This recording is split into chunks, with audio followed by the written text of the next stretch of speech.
Welcome to Innovation Chats with Dr. Abigail Joseph, the Innovation Doctor. Welcome, everyone, to this month's Innovation Chat. I am Abigail Joseph, and my special guest is Dr. Angi Chau. So excited to have you here today, Angi, to talk about making hobbies. Yay! Thanks for having me. It's always a pleasure I love this forum that I've created because now I get to have in-depth conversations with people that I know and learn more about them. And I have been following you on your Instagram, Angi Makes Stuff, for quite some time and am always impressed with the creations that you come up with. So let's start with tell us a little bit about what you do in your day-to-day work experience and how do you know me? Yeah, so thanks for having me. This is fun. I'm Angi, and by day, like daytime, this is actually where I am right now. I work at a school called the Nueva School. I'm director of the Innovation Lab program here. And I also teach classes. This semester, I'm teaching computer science and also a class called mechatronics. So teacher by trade. I've been teaching for 10 years now, sort of in various things like engineering or computer science or making and stuff like that. But that's only like part of it. Like I'm a mom to a 6-year-old. I have lots of hobbies, which I'm sure we'll talk more about. And Abigail, I met you at my previous school. I think, was that the first time we met? I think that was the first time we met. That was the first time we met. Yeah, you happened to like drop by and be a part-time CS teacher, a computer science teacher then. And we were sitting in like the same area, and then like we just got to chatting, and then small world, you used to work at Nueva before I worked at Nueva. Yeah.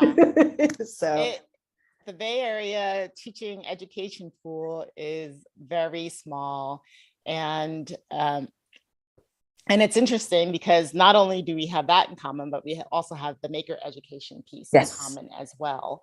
And we have a few people who have joined us live. Hello, Hi, people. Mark Lowndy, we both know. Hey, Mark. And Leanne, good to see you both. If you all have any questions, please drop them in the chat. We would love to answer those for you.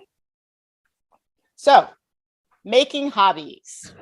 You, Angi, have quite the array of hobbies, which I enjoy so much. So can you tell us a little bit about all the things that you love to make and do?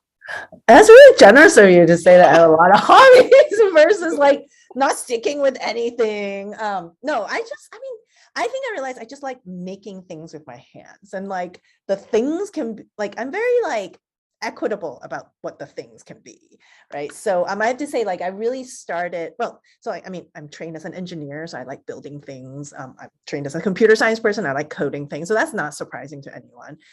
But in grad school, I did like a graduate degree in like kind of biological sciences combined with computer science. It was like very heady, and grad school is like a place where like you kind of feel like your day to day it's a long journey. So like your day to day like doesn't feel like it actually accomplishes much because it's all about like the long view. And I just felt like I was like, oh my God, like the things I'm making will never kind of come to fruition. I won't see any kind of like result from it for a long time. And so I think I realized that was sort of that's the thing I was missing. So that's when I started really like cooking a lot more, because that was like a thing that like, after 30 minutes or a couple hours, there is a thing like that results from it.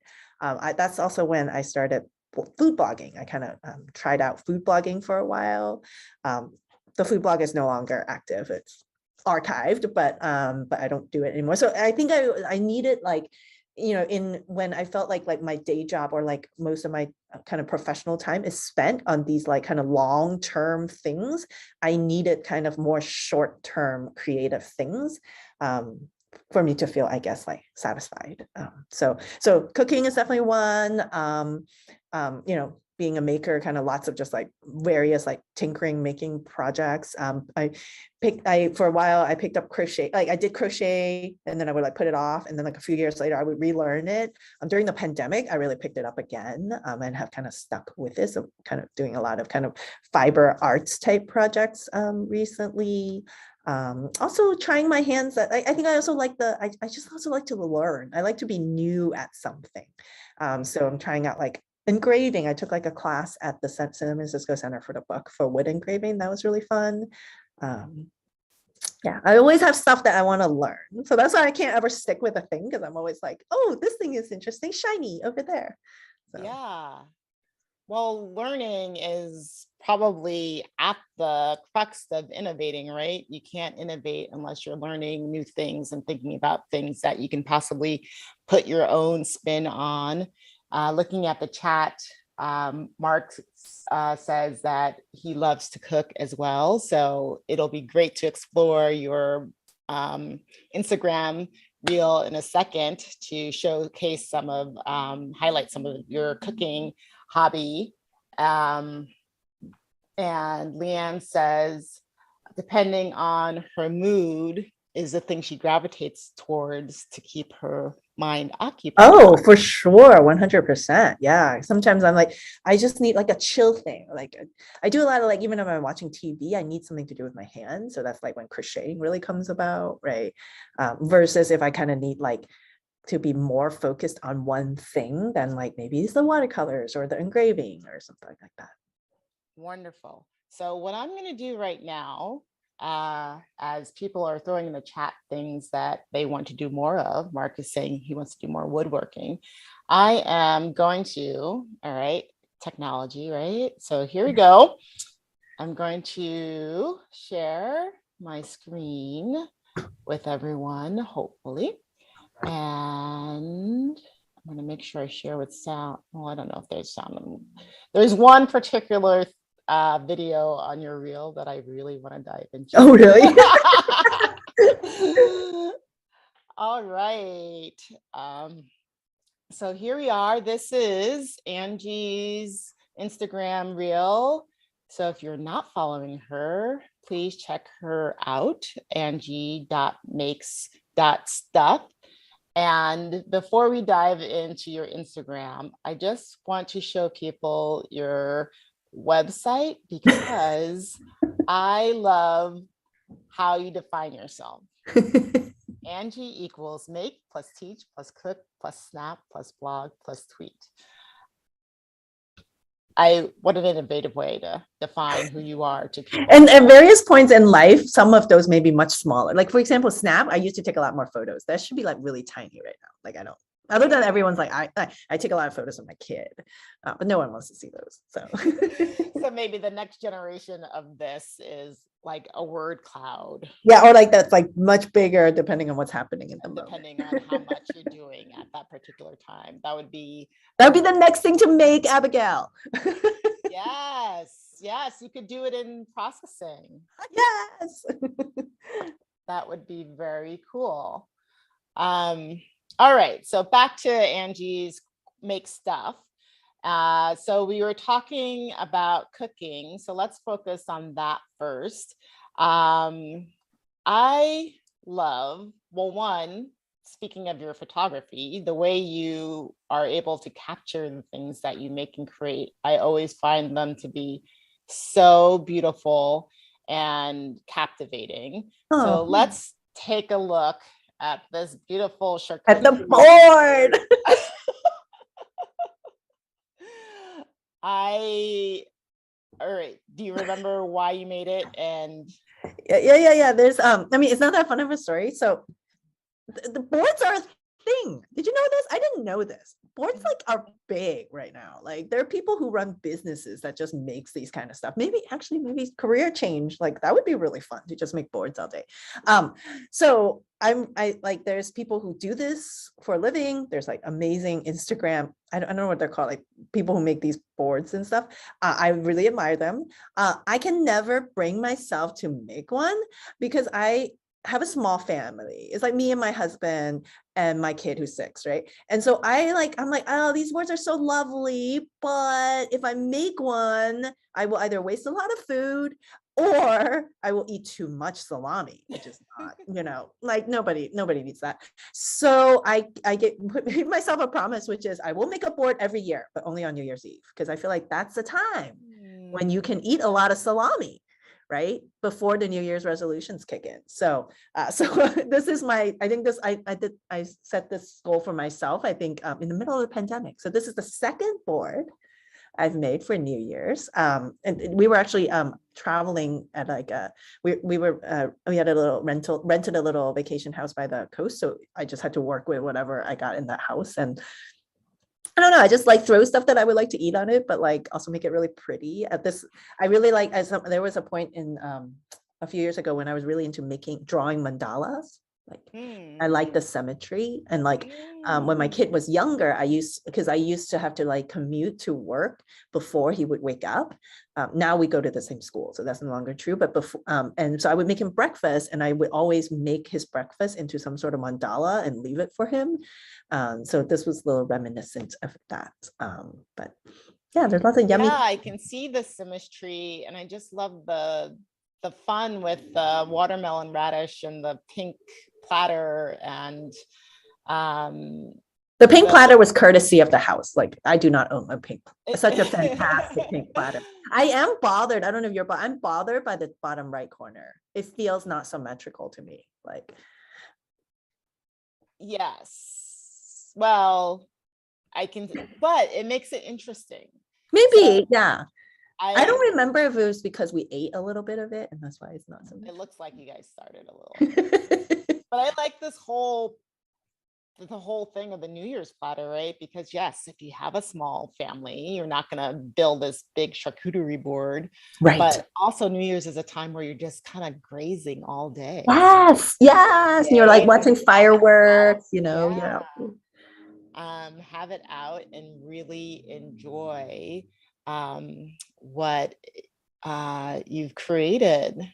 So this is beautiful. Not only, I mean, food is a thing that can be very beautiful. And you do so well. Even something as simple, well, I don't know if it's simple, but as making dumplings. I find it very therapeutic. My sister will bet it, but my sister refuses to make dumplings. So I don't have the patience, but I find it very meditative. Like at some point you just get into a groove. You just go. Yeah.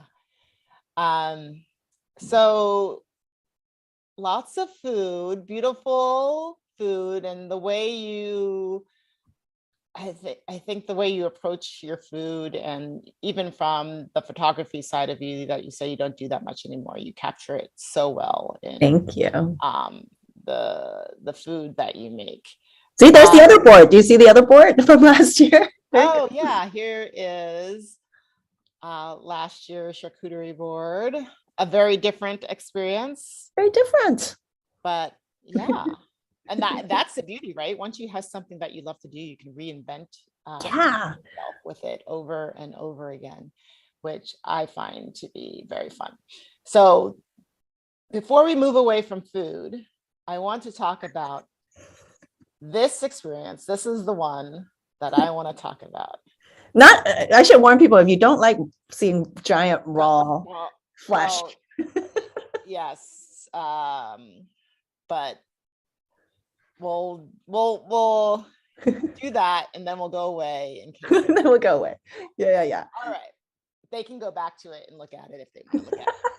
So you can tell us though, so have you scaled a fish before? I have not yet scaled a fish. Or like I have, like that was, I don't know. That was my second time filleting a salmon, which are huge, right? They're huge. Do you want to know the story of why I started learning how to fillet? Yes. Like my husband and I want to eat more fish. So less kind of just meat overall, but also divert our meat into the fish category, the the ocean aquatic creatures category. So we're like, okay, but fish, like I could go to the grocery store and buy it. But like I had a friend, Stacy, who told me that there's this kind of like this lady who in San Francisco who is hooked up to all this like fisher, like people with fishing boats. And in particular, like she is good, or she like works with a fisherwoman. And so every so often they like the fishing boat would go out and get all like fish, and then they just want to sell it directly to the customer. And so like she was like, you should get on this mailing list. You live in San Francisco. And so I got on the mailing list, and the mailing list is called like Fish Wife or something. And so one day I get an email. This is like, Fish Wife. This is like, there's Captain Sarah got a bunch of salmon, and there's salmon roe. Anyone who wants it, better you reply. And I turned to my husband. I was like, should we do it? And he's like, but we don't know how, but we don't know what to do. Right? Like, what are you gonna do? Like, we don't have the things. I'm like, I'm sure we could figure out on YouTube. Like, YouTube has everything, right? So we decided to buy a fish. And so that was the first time. That was not recorded because it was not pretty. I didn't have, I was like, okay, here's a giant salmon, and it's all slippery, and like I didn't have, like the cutting board was like, swimming all over the place, and the giant fish doesn't even fit on the cutting board, and then I don't have the right knife, so I was like kind of like sawing it. It was definitely spectacular failure. I mean, the fish tasted fine. It's fine. So then at that point, I'm like, you know what? This is actually like not too hard. And so then I invested in a fillet knife. Actually, I think my parents gave it to me. Maybe they're like, oh my God, it was so hard watching me do that thing. Like, I'll just buy you a fillet knife. And so I got a fillet knife, and then I like watch a few more videos, and I'm ready. Next time Captain Sarah has a fish, it's on. And so the next time I was like, I'm going to document my triumph of having a real fillet knife, and take a time lapse. And it was really fun. Like, now I'm like really into filleting fish. I think it's really interesting. It's like, there's like a precision to it. It was very satisfying. Yeah. Well, I would imagine it's it smells pretty bad. A practice art form. Yeah, but it smells bad. It smells pretty bad. Yeah. So you gotta have your whatever your sense of smell, dampen that sense of smell a little bit. And then it goes away. You take out the compost and it goes away. But the art form of just being able to slice that, and I mean, anyone who's gone out and sat at the sushi bar and watched the experts, you kind of realize how much, right? Like, it's not just like, right? Like, there's a lot of thought into it. I watched a Jamie Oliver YouTube. That was the most useful one. Thanks, Jamie Oliver. Right. Yeah, well, then there's so many things you just brought up in that one experience about innovating, that one, there's an element of risk. You were like, honey, shall we try it? And that risk, what I love about innovating is that the fact that the risk kind of goes down when you bring someone into the fold with you. The importance of like collaboration, right? Having your creating a safe space. But even if your partner was just like, yes, we can do it, let's do it. Right. That makes that element of risk kind of go down a little bit. And then the fact that you're like, the first time was a complete and utter disaster. Yeah. It's funny because like at school, one of the programs I run is this thing called Quest, which is like supposed to be like kids just doing independent exploration with nobody to guide them, right? Or, it's not supposed to be guided. Like, a teacher is not telling them what to do. And one of the things we always ask is like, okay, for your quest, is there a chance for spectacular failure? Because if there isn't, then it doesn't feel like a quest, right? It feels like you're just doing something you already know how to do. And so then I felt like when I was doing that fish, I was like, I had a moment, which I tell kids, I was like, okay, you really have no idea how this is going to go. Like, you could end up having wasted like $100 or whatever the fish cost, and just like with nothing in the end because you've like completely like ruined the fish. Or like it flew off the counter and hit my kid, right? And then like he's like crying, right? Because they just got hit by a salmon. Right. Literally butchered the fish, no pun intended. Yeah. Oh, that's fantastic. I love that. I knew there was a good story behind the filleting of the fish. Let's go back. I'm gonna go back to screen share. And I love this. It's kind of like playing that, where can use a wheel of choice to pick Yeah. or pick winners for something. This, I feel like this is kind of our wheel of choice, and um, everything that's here is like something for the jackpot. So let's talk about your last post, which is the most adorable thing. And I was all like, now I need to learn how to crochet. Oh, Uh, the Totoro. Oh my gosh, I'm so proud of the Totoro. so how did you come to want to sew this beautiful Totoro stuffy? Yeah, I said like I kind of re-picked up crochet and have been doing it more consistently during the pandemic. It's just like stuck at home, right? And I also realized I like to do things with my hands. Like I love watching TV. I like to binge on Netflix as much as the next person. But I find myself getting restless. I would always be the one who are like, I'm gonna get up to make a drink. Oh, I'm gonna get up and get a snack, right? Like, it's just super annoying unless I have something to do with my hands. So crochet was the thing. And for a long time, everybody at my work, especially when we were like full lockdown and we were like teaching at home, all the my coworkers, the other teachers knew that I was working on what we call my pandemic basket or something like that, my quarantine basket. I was crocheting a basket, and then it's I think one of the pictures. Is that But yeah, I don't this one? remember which was. This one? Yeah, no, that's a later basket. This Oh, is that's a actually later basket. Oh, this but one not is made from old t-shirts that I like that I so you actually like you take an old t-shirt you don't want, and you're like, Goodwill doesn't need another t-shirt, and there are videos online that show you how to turn it into yarn by cutting it in a specific way, and then you just roll up the yarn and then you crochet it with the yarn. do you So it's like crochet it with a big crochet needle or is it hand? like a hook, yeah, like so it has to be a little bit bigger, but yeah, so now I can make lots of baskets because I have so many old t-shirts. But yeah, there was like a basket that I made. So anyway, so I picked up crochet, um, and and then I don't know. I think it's just like, oh yeah, yeah, that's my quarantine basket that finally got done. Um, then I think, I mean, so my son really loves Totoro. He's actually he's 6 years old, but he's definitely very like he can't deal with movies or shows that have a lot of intensity. It's not even scariness. Like we realize it's like any sort of like emotional intensity. And Totoro, my neighbor Totoro, that Japanese anime film, is so gentle. It's like the most peaceful and like lovely movie ever, right? So he loves it. And so I had an idea, which was, oh, for Christmas this year, I'm going to make him a Totoro, a stuffed Totoro. And so I started researching online. I was like, I'm good at crochet, so I'm going to look for crochet Totoro. And I found like various things. And then at some point I found this woman who has a YouTube channel about her crocheting stuff. And she literally said, like, I just crocheted a giant Totoro pillow. And I was like, oh my God, that is it. Like, I don't want a small Totoro. I want a giant Totoro. And so I just followed her instructions. Like I bought similar yarn to what she had.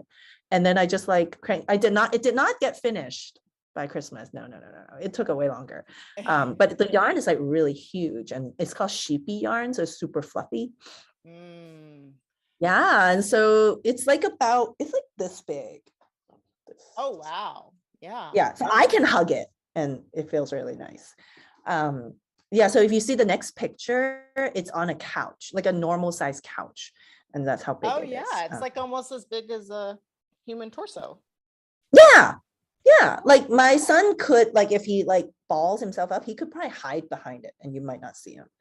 um And so how it's long did that big, take and so you? it feels huh. How long did that take you? It took, wait, when is this posted? This was posted like 2 weeks ago. So I started it at the start of winter break. So like I started right after Christmas because I needed to wait for the yarn to arrive. Got it. And then it didn't take super long just because the yarn was so thick that it wasn't, and it didn't end up being so many rounds. But it definitely isn't like, it's because I've done more crocheting and I've practiced a lot that I was able to like make sense of the directions much faster. And then it's stuffed. And I also like didn't want to buy I had like a bag of stuffing, but like it's not enough. So I also then like looked up all these ways to use like old scraps of fabric or old shirts. And like I had two pillows that were kind of like gross that I didn't want anymore. And so like they're like, you can, you can open up any pillow and just like reuse the stuffing. So it was like, so what's stuffed inside is a bunch of like upcycled or recycled stuff. Um, so now it's like, now I don't want to give it to him. We call it the family's It's Totoro. a family Totoro. I don't, it's not, it's everybody's Totoro. Yes. Leanne has a great question. She's curious Yeah. about what kinds of crafty ideas you might do with your son. Oh yeah, that's a great. So my kid is also quite into like, I mean, he's really into Legos and all those sorts of stuff. And so am I, because I'm still an engineer at heart, right? So there's definitely lots of Lego projects. I like to invent different things. Most recently, I didn't post it on my post, but it was in my Instagram story. Like he had gone to like a children's theater camp, and like it came with these, like they sent home all these kits in these lovely cardboard boxes, right? Like they're like printed and they're like got gold and it's gorgeous and it's got all these rabbits on it. And I could not bring myself to throw it away. So I invented a project this past weekend where I was like, instead of throwing away, let's build a shelf out of these boxes. And so he's like, sounds great, because I don't have to throw anything away. So then like that became Sunday morning.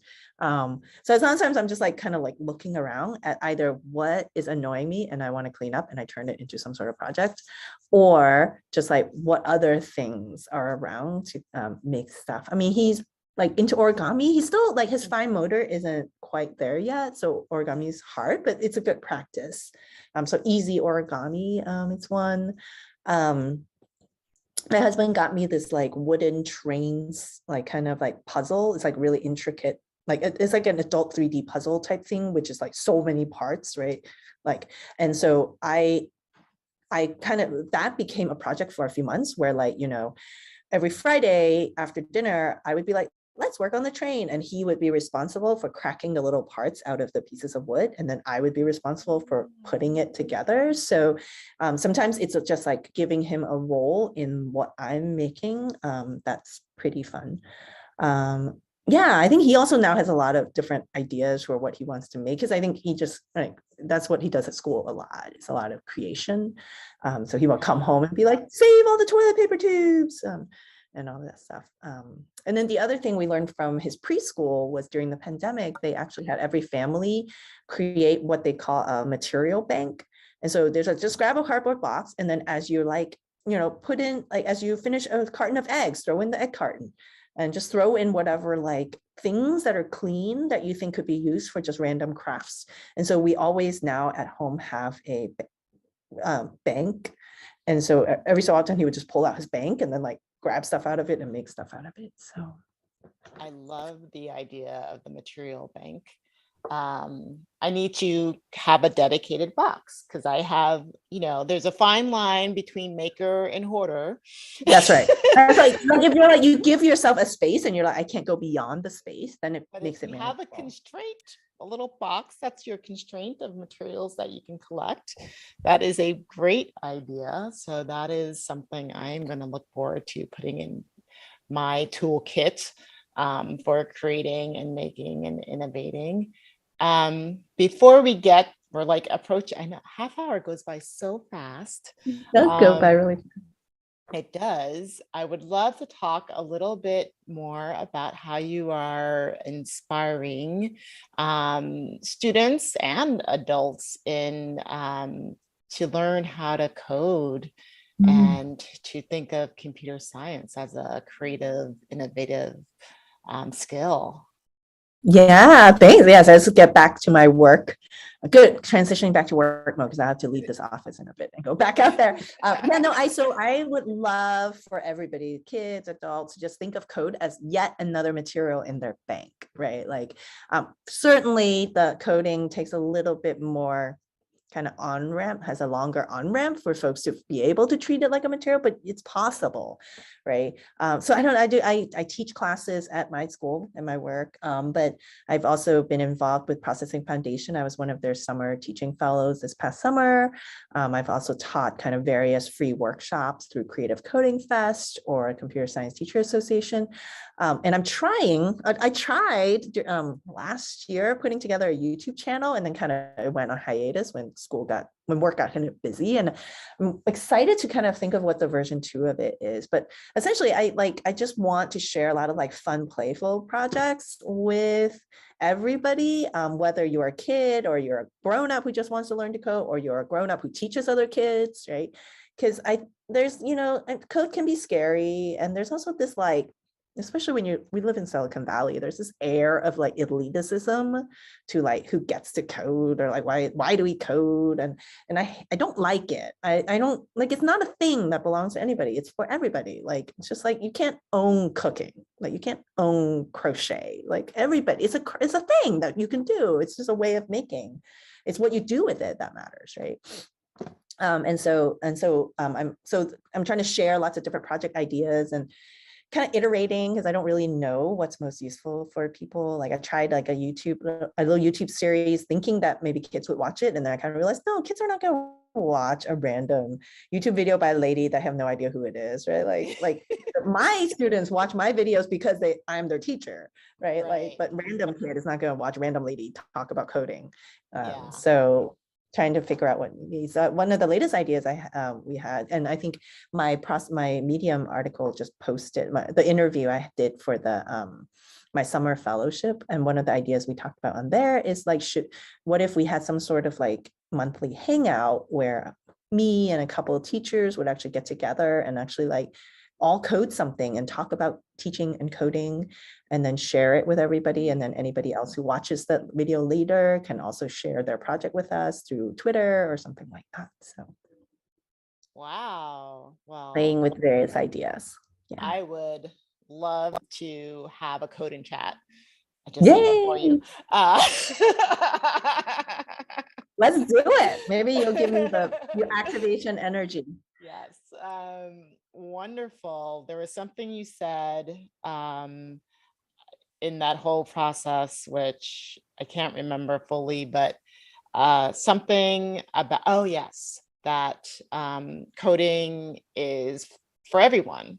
And I think that's a great place for us to end our conversation together, is that innovation is for everyone. You have just shown us the many ways that you incorporate innovation in your life. And I think from cooking to baking to crocheting to coding to filleting a fish. filleting a fish, and your stuffed box with your son, and all of these amazing ways that we can all be creative and innovative in our life. I think the last question I will leave for you, for our listeners, is what would you say to someone who's like, well, Angie, you're just super creative and you're innovative and you're in the space, and so I get how you can do all these different things. But what would you say to someone who is trying to find something that they want to be innovative in and creative in? Yeah. Where should they go to be inspired, or just figure out what's the thing that they can do and feel great about? Yeah. I mean, I think I always say creativity isn't, everybody can be creative, right? Like creativity is a muscle. It is not like some innate quality that somebody has, right? And I think it exists in a feedback loop. So like the more you allow yourself to play, then the more creative ideas you have, and then you, right, like it just feeds itself. It's like it's a self-generating or regenerative cycle. And so for anyone who's getting started, who like, there are lots of people who, like, I would say like something and they'll be like, oh, but I'm not creative. I'm like, no, you are, right? It's just you have to give yourself time to do it. And I think carving out time and space for it, and then not going into it with any expectation of you must get something out of it, or like you must do this, or you must produce the following, because it's really about playing. And so I think we all just have to remember, like, try to channel our kindergarten selves that are in here. Because like when you look at a kindergartner, they generally are just like messing with stuff, right? And they don't go on and be like, well, I'm gonna mess with this because I'm gonna build an app. that will change the world, right? Like they're just messing with stuff most of the time. And I think as adults, sometimes we just need to give ourselves permission to just go mess with stuff. Yes, permission to mess with stuff and just be curious. Yeah, and then have a laugh when you fail. Just like my fish, my first time I fished, I was like, "This is hilarious and gross." We'll still eat it. It's gross. Exactly. So that is a great place to end. Innovation is about being curious, playing, releasing judgment of the outcome, and just having a lot of fun. So I'm glad to have had all of you who have joined us today. And if you're watching the replay, I hope you enjoyed my conversation with Angie. And if you're looking for a place to play or be more creative and innovative, please join us in my Facebook group, the Innovation Collective, where I will be doing, on Saturday, I have a innovation lab coming up, and it's all about reimagining gratitude. So bring your paper and scissors and pens and join me on Saturday. And thank you again, Angie. It was so inspiring and a lot of fun to talk with you. And you have applause in the audience. And we will see you all next time. And let's see, we're still alive. How do I end it? Oh, Kurga, stop. That's not recording. Oh my goodness. Hold on. Okay. And we're out.